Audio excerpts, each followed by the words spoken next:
there. Welcome back to 10 Minutes of Astrology. My name is Shay, your favorite astrologer on the internet, and today we are going to be talking about Venus in Pisces in 2028. Do me a favor and look at the housekeeping in the comments and press all the buttons. Thank you. We are going to first talk about what Venus is and then Pisces, how they interact a little bit together, go into the aspects that it makes over this ish month, and then I'm going to wrap it up by telling you one more time to press the freaking buttons. Please go on every floor for me. It means the absolute world. It does something to the algorithms, and quite frankly, I would really enjoy becoming a motivating person in the world that gives people a heads up and the information to make this whole place a nice, wonderful little paradise like it should be, because I want the aliens to come visit. We're gonna get started. Venus is about love and relationships in Pisces, the ethereal, the mystical. You can't quite pin it down. It's a lot of movement. You can't hold on to a Pisces. They're a fish swimming in two different directions, and their body part, if it matters, is the feet. And Venus is a somewhat sensual planet. I say somewhat, but I am weird when it comes to that type of talk. So, anyway, you can put the 2 and 3 and 5 together. The first aspect that this makes is a sextile to Chiron in Taurus at this 1 minute. Now remember, it just stationed direct at this 1 minute, so it's been sitting here. And I cannot stand things at 0 degrees, and it's sitting here. This is supposed to be how you help heal your home and your values and help other people learn how to do that. It's at 0 degrees, which is the most difficult degree of any degree. I would say 0, 0 of Aries is actually the hardest as far as everything. And the best would be 29, 59 of Pisces. But I keep getting messages, so I keep getting distracted. You should reach out to get a free reading. I'm going to start posting some of those very soon. Hopefully, if people reach out for I do paid readings, but nobody, which I guess I'm kind of glad people don't reach out for free readings as often, because it means money in my pocket, but I am a starving astrologer, so you should book a reading. I do tarot, palmistry, stichomancy, graphology.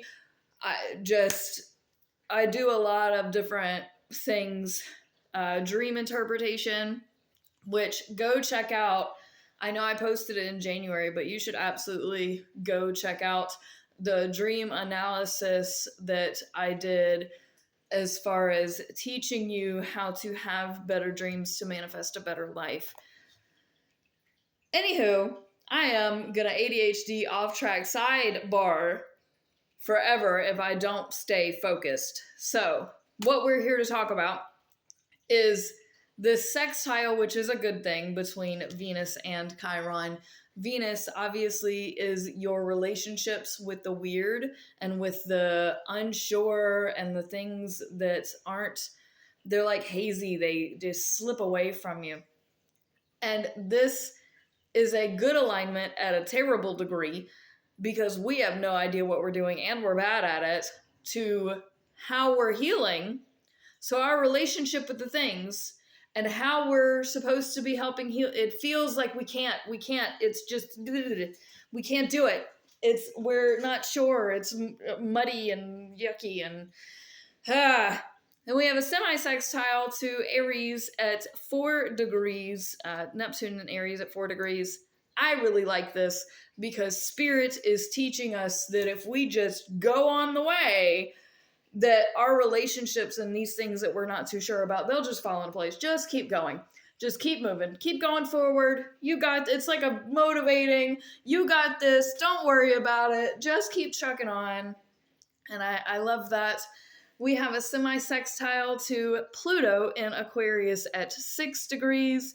I also really like this because now Venus here is teaching Pluto that the way that we love in this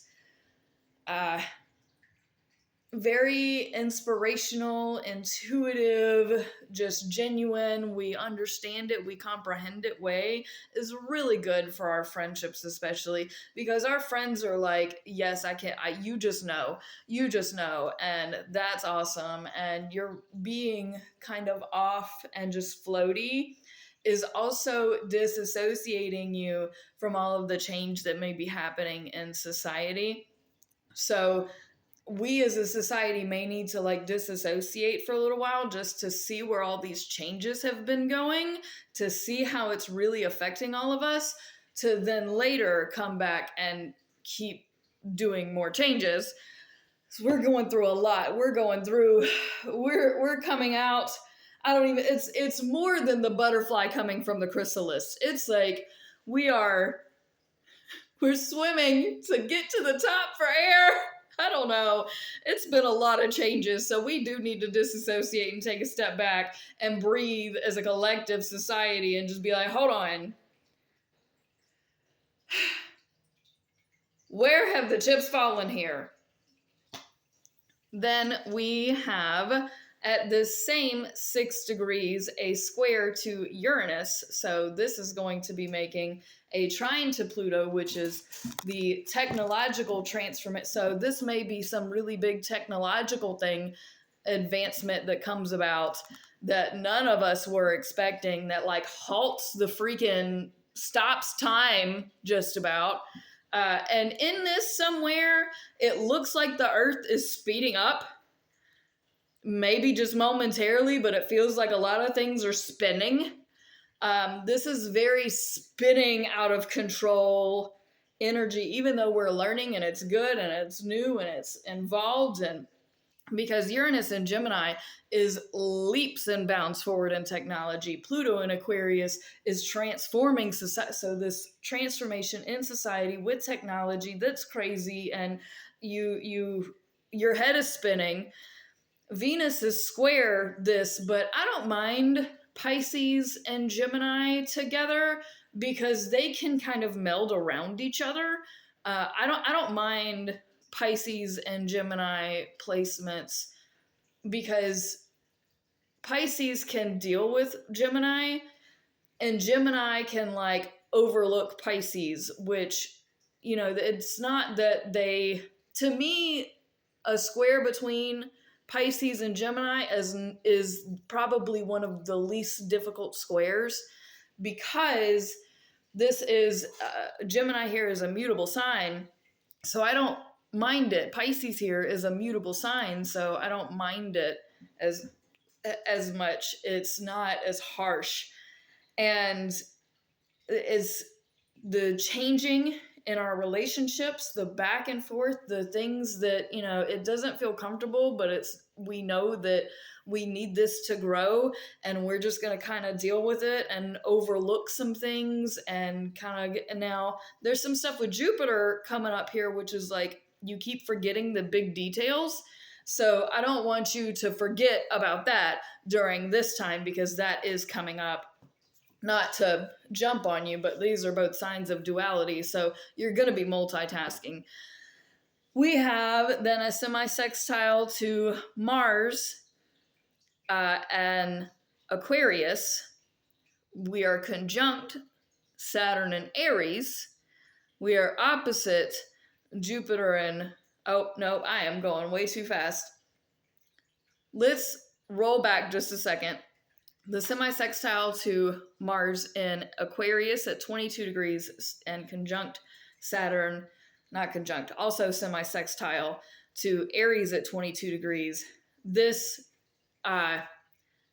is 5 degrees off where Jupiter is now, which would create a very large yacht. I don't really want to talk about it. If it were that important, I would have brought it up in the Jupiter and Virgo video, but it's really not. We have, but Venus here is teaching Mars and learning from Saturn. Saturn and Mars are sextile each other. These are all very positive things.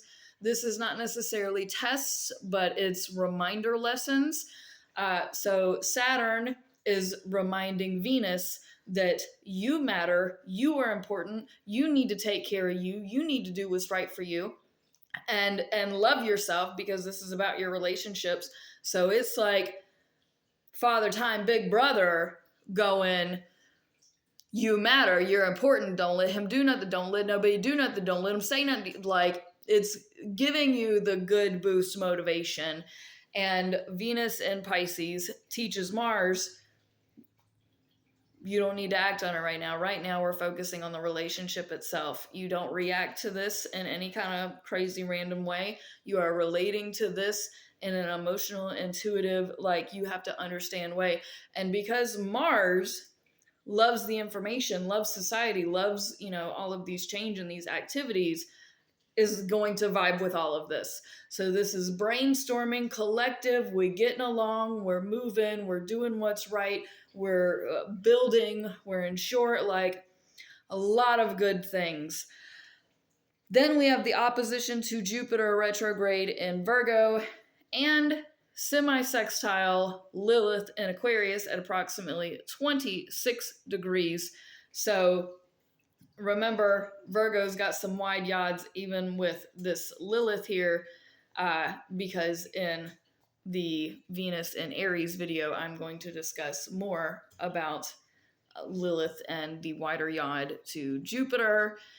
Jupiter's got a whole lot of stuff on it right now. So this time period, even though it is really good for Venus, it's really hard for Jupiter, even though Jupiter's very lucky, which I think if it was to be any planet, I suppose it would be Jupiter, but it can get really out of hand. The opposition here is your decision as to whether or not you're going to let these big details be the focus, or if it's going to be your heart that isn't all the way in. You're not all the way out, but Pisces rides the fence to me, because it can go either way. So not only do you have an opposition with Jupiter, which makes things really big, in Virgo, all of the details, red tape stuff, or are you just going to vibe with it and just, so, Jupiter is luck. You might be lucky if you handle the details now. The semi-sextile to Lilith, I'm not really gonna discuss here. Just know that all of this is happening at 26 degrees on February 4th, 2028, the same day the moon, also in Taurus. So I'm pretty sure we had just had a new moon right before this, or right in this area. There are probably plenty of other astrologers that do new moon and full moon videos. I'm not gonna do those because that's going to take up way too much time, and this Venus series is already taking a lot. So funding would help, by the way, just want to plug. But we have the moon in Taurus here as well, which is going to be sextiling Venus, but it's also creating another layer, because how you view yourself right now is you feel stuck. Just letting you know. Then Venus enters Aries approximately February 7th, 2028. Thank you so much for watching. Peace out, fam. All the love. Press the buttons. Thank you.